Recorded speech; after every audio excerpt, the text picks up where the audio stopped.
E o Supremo Tribunal Federal autorizou a investigação do presidente Michel Temer. Mesmo diante da gravidade das denúncias, Fábio, Temer alega que achou que Joesley estava só contando vantagem. E Temer descarta a hipótese de renunciar, né? É isso, Chico. Ele, pelo menos, foi o que ele disse no pronunciamento de ontem, né?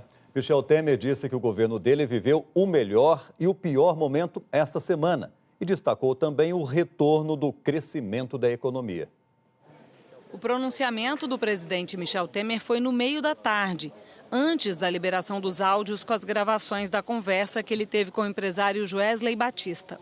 O presidente afirmou que as acusações do dono da JBS poderiam interromper um bom momento do governo. O meu governo viveu nesta semana seu melhor e seu pior momento.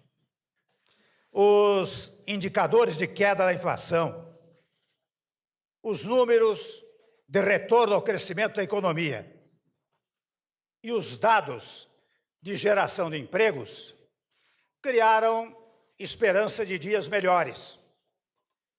O otimismo retornava e as reformas avançavam no Congresso Nacional.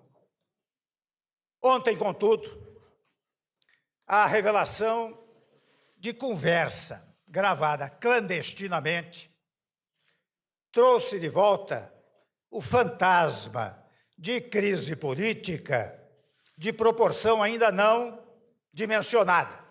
O presidente reconheceu que ouviu o relato do empresário, mas disse que na conversa, Joesley revelou apenas que auxiliava a família do ex-deputado Eduardo Cunha e afirmou que não pediu que isso fosse feito. Repito e ressalto, em nenhum momento autorizei que pagassem a quem quer que seja para ficar calado. Não comprei o silêncio de ninguém. Por uma razão singelíssima, exata e precisamente, porque não temo nenhuma delação. Não preciso de cargo público, nem de foro especial. Nesse momento, o Supremo Tribunal Federal já tinha confirmado que abriu inquérito para investigar o presidente. Temer diz que nessa investigação vai demonstrar que não teve envolvimento com os fatos. E, por fim, desmentiu as especulações de que iria renunciar ao cargo. Não renunciarei. Repito, não renunciarei. Sei o que fiz e sei da correção dos meus atos. Exijo investigação plena e muito rápida para os esclarecimentos ao povo brasileiro.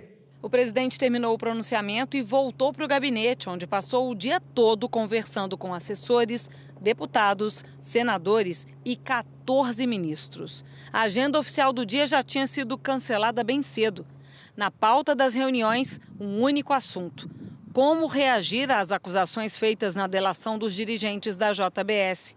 Os governistas estavam muito apreensivos, aguardando a liberação dos áudios, as gravações que até então só tinham sido descritas em relatos da imprensa. Mas aí veio a primeira baixa. O ministro da Cultura, Roberto Freire, do PPS, foi ao Palácio e se demitiu. Em nota, o presidente do partido anunciou que, devido à gravidade da denúncia, o PPS decidiu deixar o governo federal. Explicou que o ministro da Defesa, Raul Jungmann, que também é do partido, permanece na função pela relevância da área de segurança nesse momento de crise e indefinições. O ministro das Cidades, Bruno Araújo, chegou a cogitar a possibilidade de sair do cargo. Os 4 ministros do PSDB se reuniram com o presidente no Palácio do Planalto, mas eles permanecem no governo, pelo menos por enquanto. Alguns assessores de Michel Temer se disseram aliviados com a divulgação das gravações. Eles consideram que elas não pioram a situação do presidente. Bom, essa foi a leitura da assessoria do presidente Michel Temer. Ana. Ok, Fábio, agora com essa abertura de inquérito no Supremo, o presidente Michel Temer passa a condição de investigado. Nessa fase agora, o que acontece é isso aqui: a Procuradoria-Geral da República vai ouvir depoimentos, vai colher provas e aí pode denunciar ou não o presidente. Se não tiver denúncia, Michel Temer segue no cargo. Se o Ministério Público denunciar, De qualquer forma, a Câmara precisa autorizar a abertura de processo e, para isso, são necessários 2/3 do plenário, ou seja, 342 votos. Se a Câmara rejeitar, o processo não é aberto, Temer segue no cargo. Se os deputados autorizarem, aí cabe ao Supremo Tribunal Federal aceitar ou não a denúncia.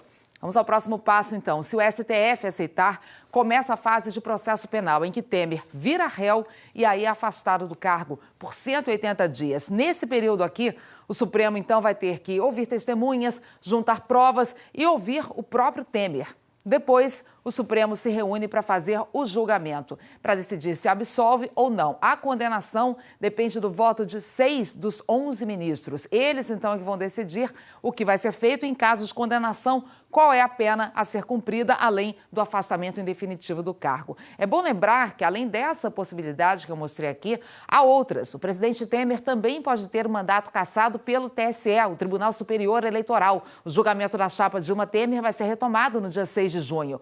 Ou ainda ele pode ser alvo de um processo de impeachment no Congresso.